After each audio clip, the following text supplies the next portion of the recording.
जी केशव जी, ऐसी क्या चीज है जो इतने बड़े स्तर पर विदेशी लोग, हर जाति हर धर्म के लोग इससे जुड़े हुए हैं? तो ऐसा क्या है जो कृष्ण की भक्ति से हर इंसान को बांधता है? देखिए, कृष्ण शब्द का अगर हम अर्थ देखें जी, तो कृष्ण का मतलब ही है सर्वाकर्षक। ये कोई हिंदू भगवान के नाम का नहीं है, या हम बोलें कि केवल हिंदुओं के भगवान है, ऐसा नहीं है। आप भगवत गीता पढ़ें।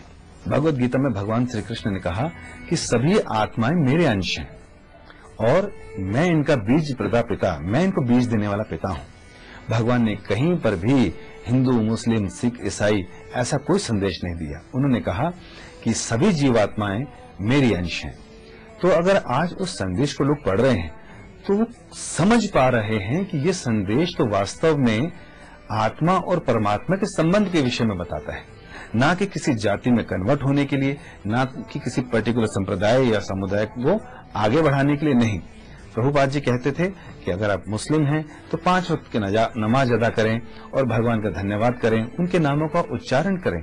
इसलिए हमें पता चलता है कि अल्लाह के भी 99 नामों के उच्चारण की बात कही जाती है। इसी प्रकार अगर क्रिश्चियन हैं तो आप बाइबल के संदेश का पालन करें। क्राइस्ट के कहने पर उनकी 10 कमांडमेंट्स का पालन करें, और उसमें कमांडमेंट है Thou should chant the holy name of the Lord, कि आपको भगवान के नामों का जप करना चाहिए। आप ग्रंथ साहिब पढ़ते हैं तो ग्रंथ साहिब में हर जगह मेंशन है कलयुग केवल नाम आधारा, गोविंद के नाम लें, राम के नाम लें।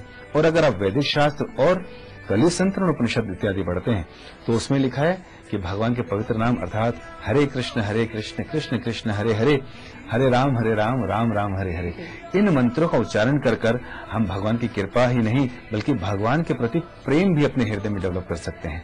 तो जब ये संदेश, इतना सुंदर संदेश जब दिया गया पूरे समाज में, तब जब लोगों ने ये देखा कि ये 70 वर्ष का व्यक्ति जो प्रभुपाद जो इंडिया से यहाँ आए हैं, इन्होंने हमसे कोई पैसे नहीं मांगे, इन्होंने हमसे कुछ, इनका कोई हिडन मोटिव नहीं है और सेल्फलेसली हमारी सेवा कर रहे हैं, सेल्फलेसली हमें प्यार दे रहे हैं और हमारी आत्मा को चाहते हैं कि भगवान से जुड़ें। तो उनके सुंदर व्यवहार को देखकर लोग आकर्षित हुए। और जब उन्होंने गीता पढ़ी, जब उन्होंने लेक्चर सुने, जब भागवतम पढ़ा, तब वो समझ पाए कि वास्तव में ये असली संदेश है जो हजारों सालों से इस संसार में था, लेकिन केवल हम अपनी गलतियों की वजह से या सो कॉल्ड मॉडर्न एजुकेशन के चक्कर में जो हमें केवल फूड प्रदान करता है उसके भ्रम में फंस गए और हमने सोचा कि जीवन का लक्ष्य केवल धन है। तो जो लोग खूब धनी थे, जिन्होंने अपने जीवन में सारे ऐश्वर्य इकट्ठे कर लिए, जब उन्होंने देखा कि नहीं, इस चीज में भी सुख नहीं है, तो फिर सुख कहाँ है? फिर सुख कहाँ है? प्रभुपाद जी ने उन लोगों से बोला जो चरस गांजा भी लेते थे कि आप ये सब क्यों पीते हैं? तो उन्होंने बोला टू स्टे हाई, इसको पीने के बाद हम अपने को भुला देते हैं, इसको पीने के बाद इस जगत में हमें कुछ याद नहीं रहता और हम फील करते हैं कि हम बहुत ऊंचे हो गए हैं। प्रभुपाद जी कहते थे जब ये उतर जाती है तो कहते फिर हम भी उतर जाते हैं, फिर दोबारा लेना पड़ता है।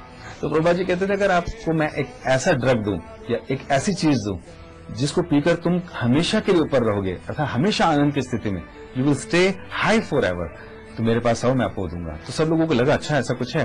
तो जब वहां गए तो प्रभुपाद जी ने कीर्तन किया, उनको माला पकड़ाई और उनको भगवत गीता का संदेश दिया।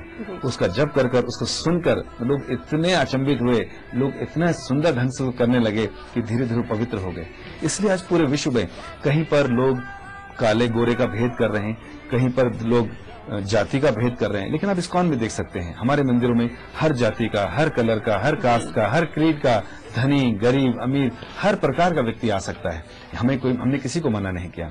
और क्योंकि सब भगवान के संतान हैं, इसलिए मंदिर में आकर प्रसाद ग्रहण कर सकते हैं, भगवान का दर्शन कर सकते हैं, भगवान के संदेश को सुन सकते हैं। और हम देख सकते हैं ये एक ऐसी संस्था है जो पूरे विश्व में, जो आज पूरे विश्व के लगभग हर देश में ये संस्था है। एक बार टाइम्स ऑफ इंडिया में भी आर्टिकल था जिसमें लिखा था कि आप अगर विश्व में भ्रमण करें, हो सकता है किसी देश में आपको मैकडॉनल्ड का पिज्जा ना मिले और हो सकता है हॉलीवुड की मूवी ना मिले, लेकिन आपको इस्कॉन का टेम्पल या इस्कॉन के डिवोटीज हरे कृष्णा कीर्तन करते हुए जरूर मिलेंगे। और क्यों ना हो, क्योंकि चैतन्य महाप्रभु की भविष्यवाणी थी, चैतन्य महाप्रभु ने ऐसा कहा था और वो फैल रहा है। इसलिए बताया गया भागवत में कि जो व्यक्ति चैतन्य महाप्रभु के संदेश का पालन करेगा, उस हरिनाम संकीर्तन में योगदान देगा, वो निश्चित रूप से बहुत बुद्धिमान होगा और अंत में भगवान के पास जाएगा। तो इसलिए पूरा विश्व कृष्ण से आकर्षित है, इस फिलॉसफी से आकर्षित है। और ये वो दिन दूर नहीं जो प्रभुपाद जी कहते हैं जब पूरा विश्व जो है हरिनाम के सागर में डुबकियां लगाएगा, आनंद के सागर में डुबकियां लगाएगा। और हम देख सकते हैं पूरा विश्व किस तरह कर रहा है। यही है चैतन्य महाप्रभु, जो हम स्क्रीन में देख रहे हैं कि किस प्रकार इनके बड़े बड़े विग्रह जो मायापुर में हैं, जो इनका बर्थ प्लेस है, वहां पर चैतन्य महाप्रभु और उनके साथ के पार्षदों का जो है अभिषेक हो रहा है। अभिषेक में चढ़ाए जाने वाला दूध, घी, शहद इत्यादि, इस सब को स्टोर किया जाता है और वहां पर पहुंचे लाखों लोगों को चरणामृत के रूप में दिया जाता है। चाहे गरीब हो, चाहे किसी तरह की किसी भी जाति का व्यक्ति हो, वो इस अभिषेक को, जल को पीकर अपने को कृतार्थ मानता है। तो हम देख सकते हैं इतने सुंदर सुंदर अभिषेक हो रहे हैं और ये फिलॉसफी पूरे विश्व भर में आज जो है बेस्ट फिलॉसफी है और सबसे तेज बढ़ने वाला मूवमेंट है ये हरे कृष्ण आंदोलन। तो पूरी मानवता को जो है ये जागृत कर रहा है।